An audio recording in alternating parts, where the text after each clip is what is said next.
Hello students, this is Rachel. A aula de hoje será sobre voz passiva. Se esse assunto te interessa, dê logo já então aí a sua curtida e se você é novo aqui no canal, não se esqueça de se inscrever. E clica aí no sininho, viu, para você receber notificações sobre os vídeos novos que serão lançados aqui toda semana, às quintas-feiras. Essa frase que está aqui é uma frase na voz ativa. Nesta frase existe um sujeito que realiza uma ação. Agatha Christie wrote Death on the Nile, ou seja, a escritora britânica Agatha Christie escreveu um livro que se chama Morte sobre o Nilo, ou Morte no Nilo. Esta frase aqui pode ser desmembrada ou fragmentada em 3 partes. De vermelho eu destaquei o sujeito, de azul eu destaquei o verbo e de verde eu destaquei o objeto. Essas 3 partes são muito importantes para que você depois consiga transformar a voz ativa em voz passiva. Agatha Christie é o sujeito, wrote é o verbo, Death on the Nile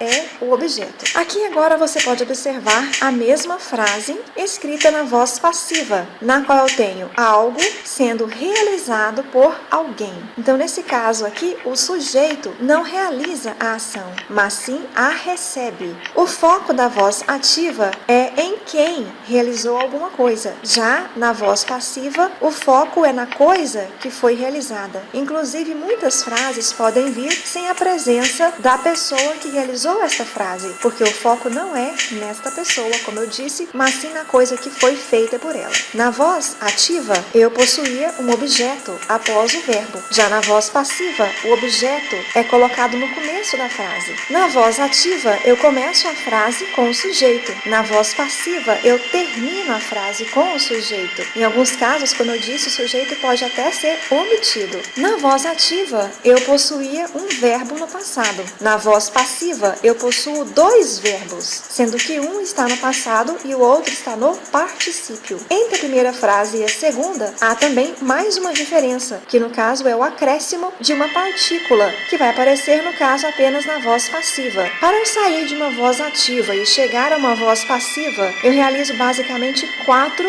ações. Vou detalhar direitinho para vocês agora quais são elas. A primeira ação que eu devo realizar é identificar na frase que se encontra na voz ativa quais são o sujeito e o objeto. No caso, o sujeito normalmente costuma vir antes do verbo e o objeto costuma vir depois do verbo. Por que eu preciso fazer isso? Simples, porque quando eu fizer a voz passiva, o sujeito e o objeto vão trocar de lugar. Então, o objeto que estava no final vem para o começo da frase e o sujeito que estava no começo vai para o final da frase. E essa é então a segunda ação que eu devo realizar. Eu devo trocar o sujeito e o objeto de lugar na frase. A terceira etapa consiste em identificar o tempo verbal em que se encontrava o verbo na voz ativa. Este verbo aqui está no passado. Então, isso quer dizer que na voz passiva eu vou acrescentar a esta frase o verbo to be, que é o verbo ser ou estar, no mesmo tempo em que este verbo aqui se encontrava na voz ativa. Mas não é apenas isso que eu preciso fazer. Além de acrescentar o verbo to be, no mesmo tempo em que se encontrava o verbo principal na voz ativa, esse verbo to be tem que estar em concordância com o sujeito anterior. Então, pode acontecer de, por exemplo, esta frase aqui em cima estar no singular, porque este verbo aqui concorda com este sujeito que o antecede. Porém, em alguns casos, o objeto que vem após este verbo está no plural. Não é este caso aqui agora, mas há exemplos em que o objeto aqui se encontra no plural. E o que eu devo fazer então? Quando eu colocar este objeto no início da frase, eu preciso me lembrar desse detalhe. E se for o caso, eu tenho de concordar então este sujeito com o verbo to be. E nesse caso eu usaria não was, mas were. E para encerrar esta etapa, eu preciso pegar este verbo principal que aparece na voz ativa e escrevê-lo após o verbo to be, mas agora no particípio. Vale lembrar também que há basicamente 2 tipos de particípio: os particípios dos verbos regulares e os particípios dos verbos irregulares. No caso do verbo write, que no passado se escreve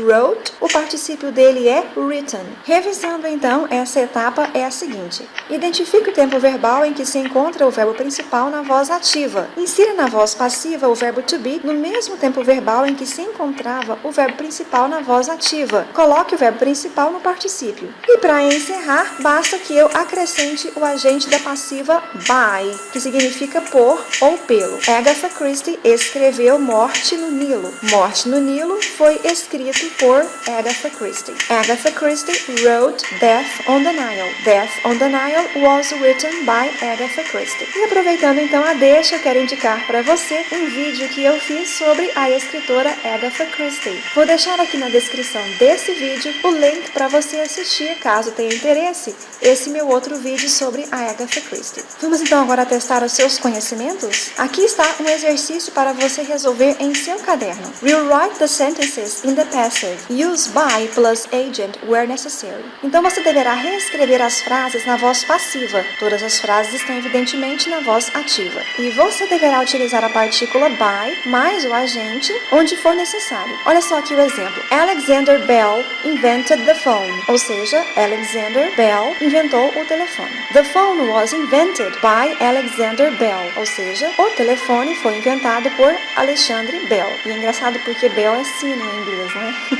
Faça então agora uma pausa em seu vídeo e resolva os exercícios de 1 a 6 em seu caderno. Então use seus conhecimentos para resolver este exercício. Em um instante eu vou corrigir já tudo com você. Prontinho? Então vamos lá. Number 1. 1.4 billion people use the internet. Como ficou então a frase agora na voz passiva? The internet is used by 1.4 billion people. A internet é usada por 1 bilhão e 400 milhões de pessoas. Number 2. Someone stole my bike last night. Alguém roubou minha bicicleta na noite passada. Veja que eu não sei quem fez isso. Então não é interessante para mim na voz passiva dizer quem realizou essa ação. Porque na verdade nem eu mesmo sei, não é mesmo? E a frase então ficou assim: My bike was stolen last night. Minha bicicleta foi roubada na noite passada.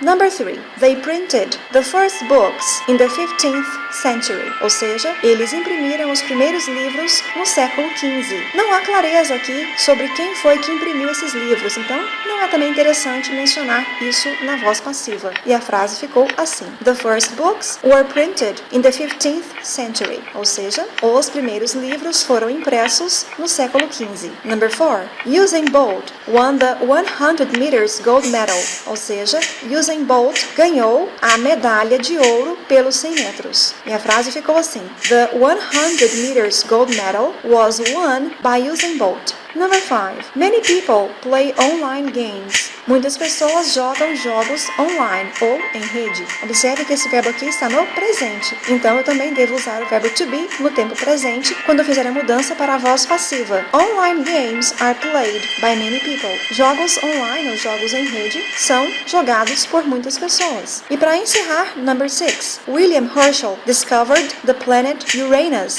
in 1781. William Herschel descobriu o planeta Urano no ano de 1781. Fantástico, hein? A frase ficou assim: The planet Uranus was discovered in 1781 by William Herschel. E aí, gostou do vídeo? Esse conteúdo foi relevante para você? A explicação que eu dei foi útil para você revisar esse conteúdo para um teste ou para uma prova? Então compartilhe esse vídeo com os seus amigos da escola. Curta o vídeo e se você for novo aqui no canal, não se esqueça de se inscrever. Se você gostaria de praticar ainda mais esse conteúdo resolvendo outros exercícios, basta que você acesse os links que eu deixei como sugestão aqui na descrição desse vídeo. Até o próximo vídeo então. See you!